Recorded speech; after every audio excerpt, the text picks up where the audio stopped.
This woman had killed her own daughter. Not for money, not for revenge, but for something far more twisted.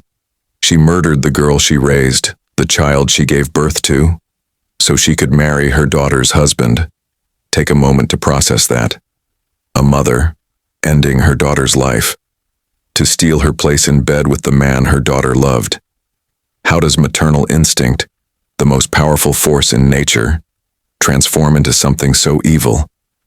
Tonight we're going into the darkest corner of human betrayal, a story so disturbing it will make you question everything you think you know about a mother's love. Before we go deeper, let us know in the comments where you're watching from. We'd love to hear from you. And if you're new here, click on the subscribe button so you never miss any of our upcoming videos. Her name was Linda Catherine Morrison, and for 43 years, she played the role of loving mother perfectly. But as you'll discover, sometimes the people closest to us are the ones capable of the greatest evil. This is the story of how maternal love became obsession, how jealousy became murder, and how one family's perfect life became their worst nightmare. But to understand how a mother could kill her own child for love, we need to start at the beginning, when everything seemed normal. Springfield, Massachusetts, a quiet suburban neighborhood where nothing bad was supposed to happen. Tree-lined streets, white picket fences, and families who waved to each other every morning. This was home to the Morrison family, and from the outside, they looked perfect. Linda Morrison, 43, was known throughout the neighborhood as the devoted mother, always at PTA meetings, always volunteering, always smiling. Her daughter, Sarah Elizabeth Morrison, 24, had just married the love of her life 6 months earlier. Sarah was everything you'd want in a daughter, kind, beautiful, with that infectious laugh that could light up any room. Then there was David Michael Chen, 26, Sarah's husband. He was an engineer at a local tech company, the kind of man who brought flowers home on random Tuesdays and remembered anniversaries. When Sarah introduced him to her mother 2 years ago, Linda had smiled and said, "He's perfect for you, honey." But as we'll discover, Linda meant something very different by those words. The wedding had been beautiful. Linda had walked Sarah down the aisle since her father had passed away years earlier, and everyone commented on how proud she looked. The mother-daughter dance was emotional, Linda whispering something in Sarah's ear that made her daughter tear up. Neighbors would later tell police they'd never seen a closer mother and daughter. Linda was at their house almost daily, helping with groceries, cooking dinner, giving marriage advice. She just wanted to help, Sarah would tell her friends. "Mom's been alone since Dad died. I think she's living through my happiness." But some friends started noticing things, small things. The way Linda's eyes would linger on David just a little too long. How she'd find excuses to touch his arm during conversations. How she'd criticize Sarah's cooking, her cleaning, her appearance, but always with a sweet smile. "Sarah, honey, you might want to put on some makeup before David gets home," Linda would say, adjusting her own perfectly applied lipstick. "A man works hard all day. He deserves to come home to beauty." Sarah would laugh it off, but her friend Jessica Martinez noticed the comments were getting more frequent, more pointed. During family barbecues, Linda would position herself next to David, laughing at all his jokes, asking about his work with genuine interest that seemed excessive. But the most disturbing pattern was how Linda had started dressing. Gone were the conservative outfits of a suburban mom. Now she wore fitted dresses, younger styles, makeup applied with the precision of someone trying to compete. "She's just finding herself after being widowed," Sarah explained to concerned friends. "I'm happy she's taking care of herself again." What Sarah didn't know, what none of them could have imagined, was that Linda wasn't rediscovering herself. She was reinventing herself as a younger version of her own daughter. The house visits became daily, then twice daily. Linda had a key, of course, because family should always have access to family. She'd show up in the mornings after David left for work, critiquing how Sarah was managing her new home. She'd return in the evenings, sometimes staying for dinner, sometimes bringing dinner she'd made herself. "I just want to help you two get settled," she'd say, serving David his favorite meal, a meal she'd somehow learned to cook better than Sarah ever could. 3 months after the wedding, the comments started getting sharper. Linda began pointing out what she saw as Sarah's failures as a wife. "Honey, you're not ironing David's shirts correctly. Here, let me show you how a man likes his clothes cared for." Or, "Sarah, darling, you're letting yourself go a little. Marriage isn't an excuse to stop trying." These weren't just mother-daughter talks anymore. They were comparisons. And Linda was always the winner. She'd demonstrate how to fold David's clothes properly, how to season his food correctly, how to arrange the living room to make him more comfortable when he came home from work. David started noticing the tension. Sarah would be quiet after her mother's visits, withdrawn, questioning herself in ways she never had before. "Did I cook this right?" She'd ask him about a perfectly good dinner. "Do I look okay? Mom thinks I should wear more color." David would reassure her, but privately, he was starting to feel uncomfortable around Linda. The way she'd hug him just a little too tight, a little too long, how she'd somehow know his schedule better than Sarah did, how she'd show up when Sarah was at work, claiming she'd forgotten her daughter wasn't home. "Mrs. Morrison, you really don't need to come over when Sarah's not here," David told her one afternoon when she arrived with groceries. Linda's smile never wavered, but something flickered in her eyes, something cold. "David, honey, I'm family. This is family taking care of family. Sarah would want me to make sure you're eating well." She'd already started unpacking groceries, making herself at home in his kitchen, their kitchen. But somehow, when Linda was there, it felt like her space, not theirs. The most disturbing incident happened on a Thursday evening in November. Sarah had to work late, covering for a sick colleague. David came home to find Linda in their bedroom, organizing Sarah's closet. "Just helping her get more organized," Linda explained. But David noticed she was handling his clothes too, moving his things around. "She asked me to do this," Linda added. But something in her tone made David doubt it. When he asked Sarah about it later, she looked confused. "I never asked her to organize our bedroom. That's weird." But it was Jessica Martinez who first voiced what others were thinking. During a girls' night out after Sarah had a few drinks and was feeling emotional about her mother's constant presence, Jessica leaned forward and said, "Sarah, honey, this isn't normal. Mothers don't act like this with their married daughters. It's like she's competing with you." Sarah's face changed. "That's ridiculous, Jess. She's my mom. She's just lonely." But the seed was planted. Sarah started paying closer attention to her mother's behavior, and what she saw made her stomach turn. Linda was flirting with her son-in-law. Not subtly. She'd wear low-cut tops when she knew David would be home. She'd bend over in front of him unnecessarily. She'd ask him to help her with things that didn't require help. Reaching items on high shelves, moving furniture that wasn't heavy. And her compliments to David were becoming inappropriate. "You're such a handsome man, David. Sarah is so lucky. You're so strong. I can see why my daughter fell for you." Comments that made David shift uncomfortably and look around for Sarah to rescue him from the conversation. The breaking point came during Thanksgiving. Linda had insisted on cooking the entire meal at Sarah and David's house. "It's your first married Thanksgiving," she'd said. "Let me handle everything." But instead of including Sarah in the cooking, Linda took over completely. She served David first, made sure his plate was perfectly arranged, asked him about his preferences for everything. Sarah sat at her own dining room table feeling like a guest, watching her mother perform the role of hostess in her home. When David complimented the turkey, Linda glowed. "I'm so glad you like it. I've been perfecting this recipe for years." She looked at Sarah pointedly. "Maybe someday I'll teach you how to make it properly." That night, after Linda left, Sarah confronted David.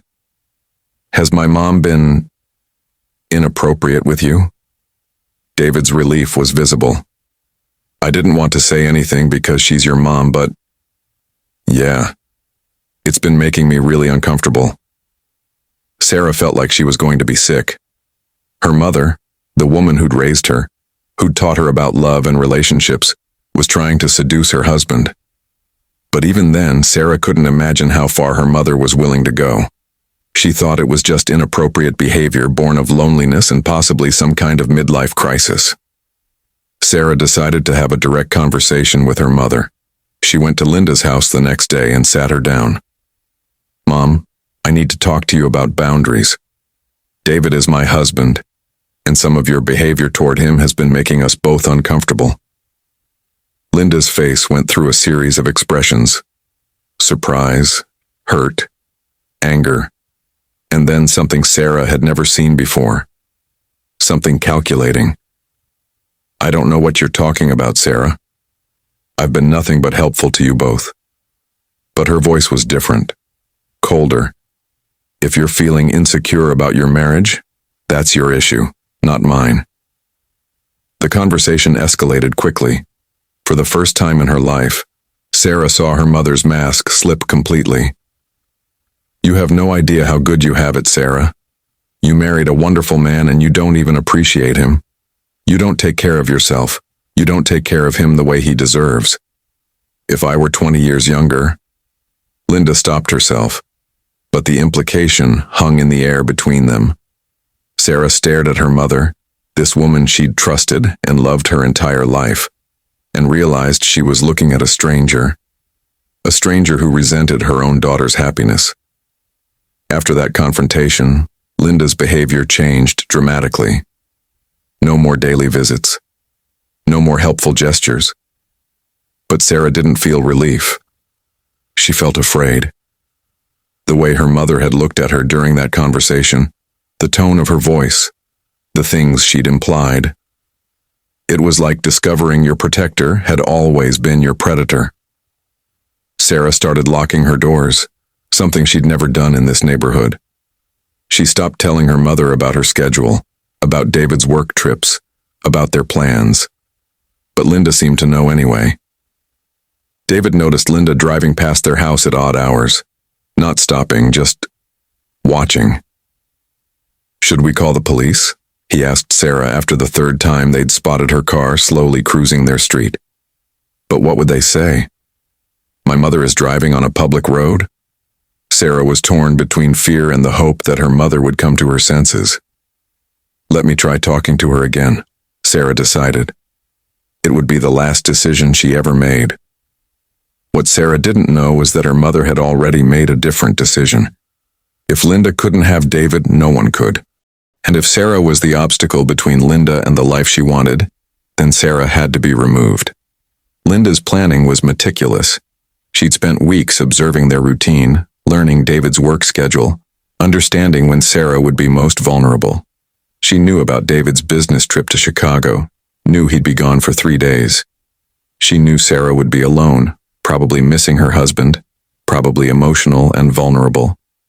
Linda had always been good at manipulating Sarah's emotions, and she planned to use that skill one final time. The murder weapon was chosen carefully. Linda had access to Sarah's house, knew the layout, knew where everything was kept. She decided to use kitchen knife from Sarah's own kitchen, something that would make it look like a robbery gone wrong. She'd staged the scene to suggest an intruder, someone who'd broken in looking for valuables and panicked when Sarah came home unexpectedly. Linda had watched enough crime shows to know how these investigations worked. She had 3 days to plan, to prepare, to rehearse her alibi, but Linda's motive went beyond just wanting David. As she planned her daughter's murder, Linda created a fantasy about the aftermath. She'd be there to comfort David in his grief. She'd help him plan the funeral, help him deal with the police investigation, help him navigate his new life as a widower. She'd be indispensable to him in his pain, and gradually that comfort would turn into something more. Linda genuinely believed that after a respectful period of mourning, David would see her as his salvation. She'd be the one who helped him heal, who understood his loss because she'd lost Sarah too. In Linda's twisted mind, murdering Sarah was an act of love. Love for David. Love for the life they could have together. The most chilling part of Linda's plan was how normal she acted in the weeks leading up to the murder. She went to work at her job at the insurance office, attended her book club, went to church on Sundays. She even sent Sarah a friendly text message 2 days before the murder. "Thinking of you while David's away. Call if you need anything. Love you." Sarah had actually felt relieved, thinking maybe her mother had realized how inappropriate her behavior had been and was ready to rebuild their relationship properly. Linda's final preparations were made on Tuesday, February 14th, Valentine's Day. She'd chosen this date deliberately. It seemed poetic to her that she'd claim David's love on the day dedicated to love itself. She drove to Sarah and David's neighborhood that afternoon, parking 3 streets away and walking through the wooded area behind their house to scout the best entry point. She'd decided to come through the back door using Sarah's spare key, the one hidden under the flower pot that Linda had suggested Sarah put there months earlier. For emergencies, Linda had said at the time. This qualified as an emergency in her mind, an emergency removal of the obstacle to her happiness. That evening, Linda called Sarah around 8 p.m. "Hi, honey, just checking on you. I know you miss David when he travels." Her voice was warm, motherly, completely normal. Sarah, who'd been feeling lonely and a little anxious about their recent conflict, was grateful for the call. They talked for 20 minutes about mundane things. Sarah's work, the weather, plans for the weekend when David returned. Linda was gathering intelligence. What time Sarah planned to go to bed, whether she'd taken anything to help her sleep, whether she'd been drinking wine to cope with missing her husband. After the call, Linda spent the evening in a strange state of calm. She took a long bath, did her hair and makeup carefully, chose an outfit that she thought David would find attractive when he saw her at Sarah's funeral. She practiced her expressions of grief in the mirror, rehearsed the words she'd say to the police, to David, to the neighbors. She went to bed early and slept peacefully, like someone who'd made peace with a difficult but necessary decision. Tomorrow, her new life would begin. Wednesday, February 15th, 2:30 a.m. Linda Morrison drove slowly through the empty streets toward her daughter's house, her hands steady on the steering wheel, her breathing calm and controlled. She'd parked 6 blocks away, in the lot of a 24-hour diner, knowing the security cameras there would show her car, but couldn't capture the direction she walked afterward. She'd worn dark clothing, a hooded sweatshirt that would obscure her face, and shoes she planned to dispose of afterward. Everything had been thought through, planned, rehearsed. The neighborhood was silent, houses dark, no dog walkers or insomniacs to witness her approach. Linda had timed this carefully. Late enough that everyone would be asleep, early enough that she could be back in her own bed before dawn with a solid alibi. She'd left her cell phone at home, charging on her bedside table, creating the digital footprint of someone who'd never left the house. Linda moved through the shadows like someone who'd done this before, but this was her first murder, her only murder, the murder that would either give her everything she wanted or destroy her completely. The spare key was exactly where it was supposed to be, under the ceramic flower pot that Linda had given Sarah as a housewarming gift. As she inserted the key into the back door, Linda felt a moment of what might have been doubt, what might have been love, what might have been sanity trying to reassert itself. This was her daughter, her baby girl, the child she'd given birth to, raised, protected, loved, or thought she'd loved. But then Linda pictured David's face, imagined him holding her instead of Sarah, imagined the life they could build together, and her resolve hardened. This wasn't murder. This was clearing the path to love. The house was dark except for the nightlight in the hallway, the same nightlight Sarah had used since childhood because she'd never quite gotten over her fear of complete darkness. Linda knew every step, every creak, every obstacle between the back door and Sarah's bedroom. She'd been in this house hundreds of times, knew it almost as well as her own. The kitchen knife she'd chosen was in the butcher block on the counter, a wedding gift from Linda herself, high-quality German steel that would do the job quickly and efficiently. Sarah was asleep in the bed she shared with David, but David's side was empty. The covers pulled up neat and untouched because Sarah couldn't bear to mess up his side while he was away. She was wearing one of David's t-shirts, something Linda noticed and resented even in that moment. Even in sleep, Sarah was claiming ownership of the man Linda wanted. Sarah's breathing was deep and even, peaceful in the way of someone who trusted that her home was safe, that her mother's love would never turn into this.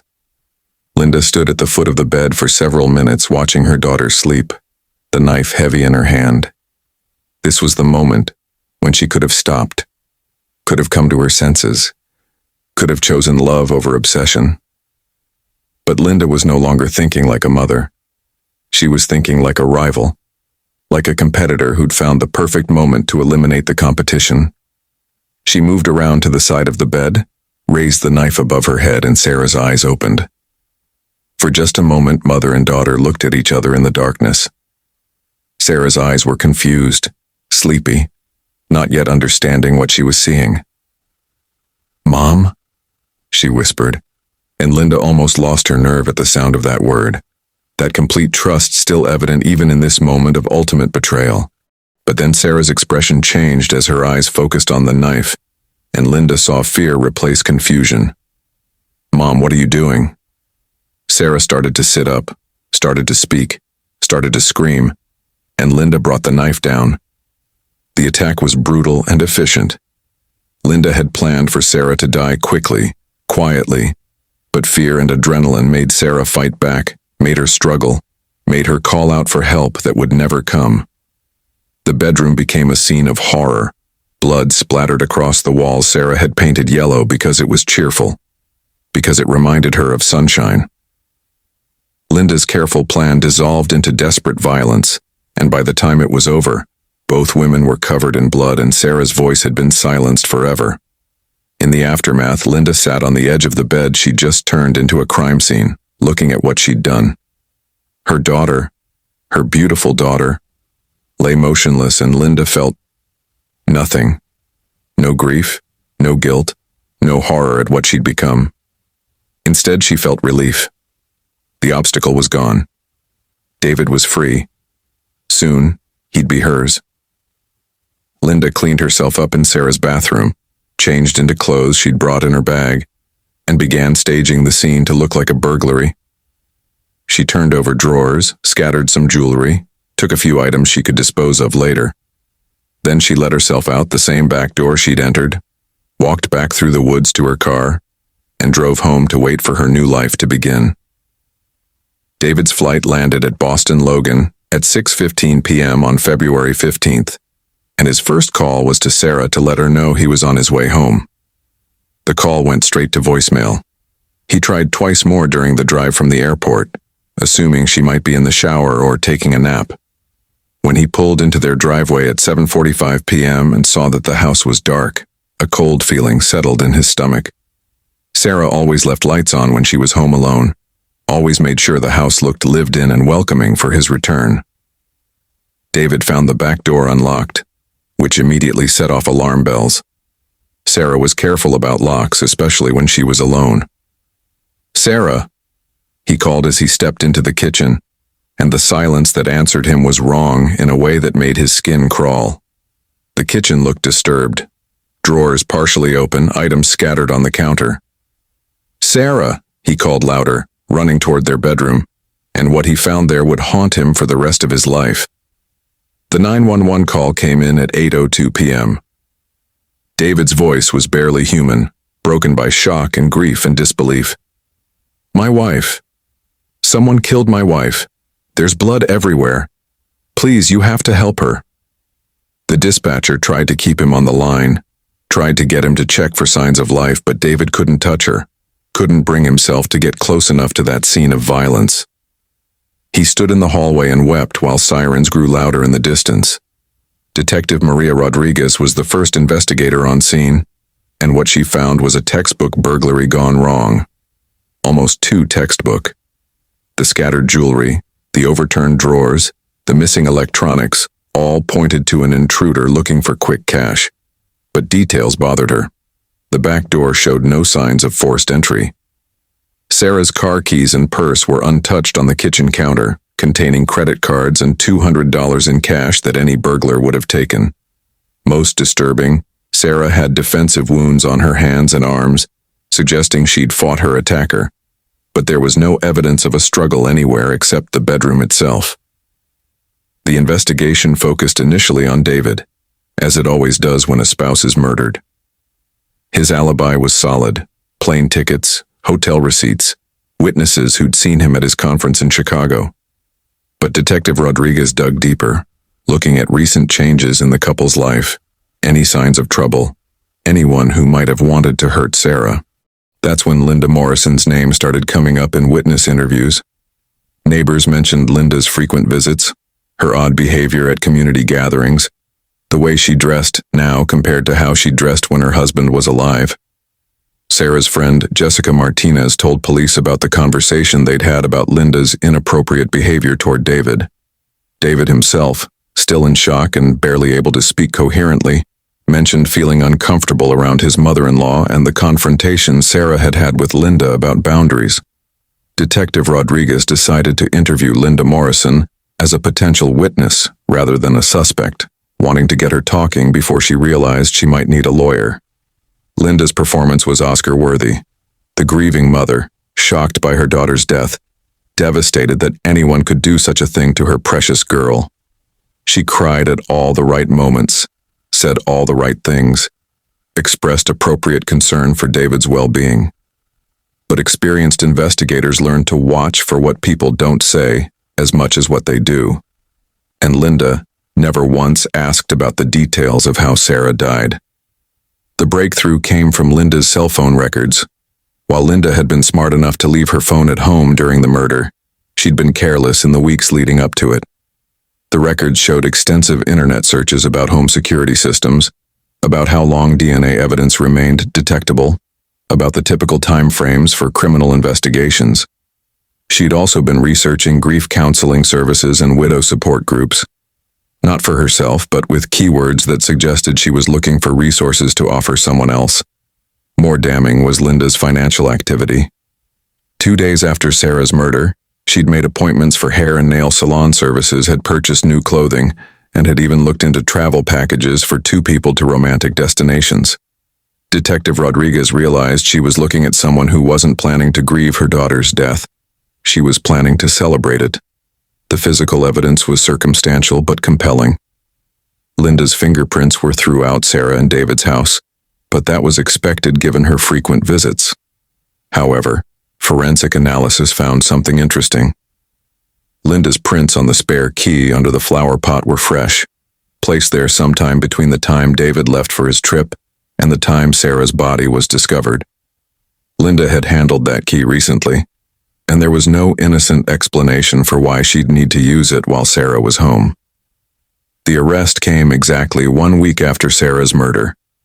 Linda was at her insurance office, talking to a co-worker about how worried she was about David's mental state, when Detective Rodriguez walked in. "Linda Morrison, you're under arrest for the murder of Sarah Elizabeth Chen." Linda's facade cracked for just a moment, a flash of rage, of being caught, of indignation that someone had figured out her perfect plan. Then the mask slipped back into place. "This is ridiculous," she said calmly. "I loved my daughter. I would never hurt Sarah." But as they led her away in handcuffs, Linda couldn't help herself. She looked back at her coworker and said, "Please tell David I'm thinking of him during this difficult time. Tell him I'll be there for him when this misunderstanding gets cleared up." Even facing murder charges, even caught in her web of lies and evidence, Linda Morrison still believed she could have David Chen, still believed that murdering her own daughter had been an act of love. The trial of Linda Morrison began 8 months after Sarah's murder, and the courthouse was packed every day with reporters, neighbors, and people who simply couldn't believe that a mother could kill her child for such a twisted reason. The prosecution, led by District Attorney Robert Hayes, laid out a case that was as compelling as it was horrifying. Linda Morrison had murdered her daughter Sarah in cold blood, not for money or revenge, but because she wanted to steal her daughter's life, her daughter's husband, her daughter's happiness. The evidence was overwhelming. phone records showing Linda's obsessive research about crime scene investigation, financial records showing her preparation for a new romantic life, witness testimony about her inappropriate behavior toward her son-in-law. Most damning of all, David Chen's own testimony about Linda's behavior in the weeks after Sarah's murder. She came to the funeral in a black dress that was inappropriate, David testified, his voice breaking. It was too tight, too revealing for a funeral. And she kept putting her hand on my arm, telling me she'd take care of me now, that I didn't have to go through this alone. Linda's defense attorney tried to paint her as a grieving mother, whose behavior had been misinterpreted by people looking for someone to blame. He suggested that David himself might have been the real killer, that Linda was being framed by a man who'd gotten away with murder. But the jury saw through this desperate strategy. The evidence against Linda was too strong, too comprehensive, too clearly pointing to a woman who'd planned and executed her daughter's murder with calculated precision. The most chilling moment of the trial came when Linda took the stand in her own defense. Against her attorney's advice, she insisted on testifying, convinced she could charm the jury the way she'd charmed everyone else for years. But under cross-examination, the mask slipped completely. When District Attorney Hayes asked her if she understood that her daughter was dead, Linda replied, "Of course I understand. But Sarah was wasting her life. She didn't appreciate what she had. David deserved better than what she was giving him." The courtroom fell silent. Even the judge looked shocked. Hayes pressed further. "Mrs. Morrison, are you saying your daughter deserved to die?" Linda's response would be quoted in newspapers across the country. "I'm saying some people don't know how to be happy. Some people don't know how to love properly. Sarah was holding David back from the life he could have had." When Hayes asked, "With you?" Linda smiled. "I would have made him happy. I would have appreciated him the way Sarah never did." The jury deliberated for less than 3 hours. Guilty of murder in the first degree, guilty of breaking and entering, guilty of evidence tampering. Linda showed no emotion as the verdicts were read, but spectators could see her scanning the courtroom, looking for David's face among the crowd. He wasn't there. He'd moved back to California the week after testifying, unable to bear being in the same state as the woman who'd murdered his wife to possess him. At sentencing, Linda was given the opportunity to make a statement. Again, against her attorney's advice, she chose to speak. She looked directly at the camera, knowing David might be watching somewhere, and said, "I'm sorry this happened the way it did. I never meant for anyone to get hurt. I just wanted us all to be happy." She paused and then added, "David, if you're watching this, I'm still here. I still care about you. This doesn't have to be the end of our story." Judge Patricia Williams sentenced Linda Morrison to life in prison without the possibility of parole. "Mrs. Morrison," the judge said, "you have shown no remorse for murdering your own daughter. You have shown no understanding of the gravity of your crime. You have expressed concern only for your own twisted desires. This court finds you to be a danger to society and sentences you to spend the rest of your natural life in prison, where you can no longer harm anyone else in pursuit of your selfish obsessions." Today, 5 years later, Linda Morrison sits in her cell at Massachusetts Correctional Institution, and according to prison officials, she spends her time writing letters. Letters to David Chen, who has never responded, who has changed his name, and moved across the country to escape the nightmare Linda created. Letters to talk show producers, offering to tell her story. Letters to romance novels publishers, suggesting they'd be interested in her love story. Linda Morrison still doesn't understand that she didn't commit a crime of passion.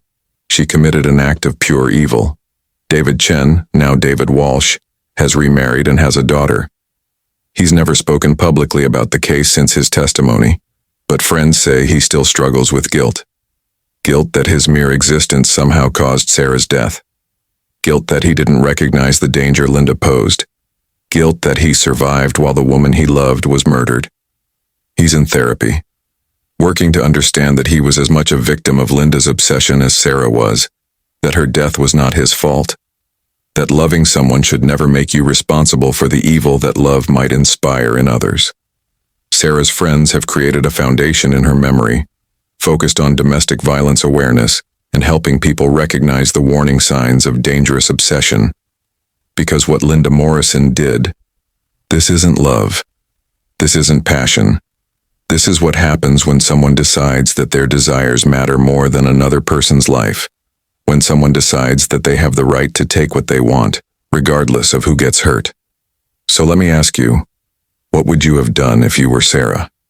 If you noticed your mother acting inappropriately toward your spouse, would you have confronted her the way Sarah did? Would you have seen the danger signs? And what about David?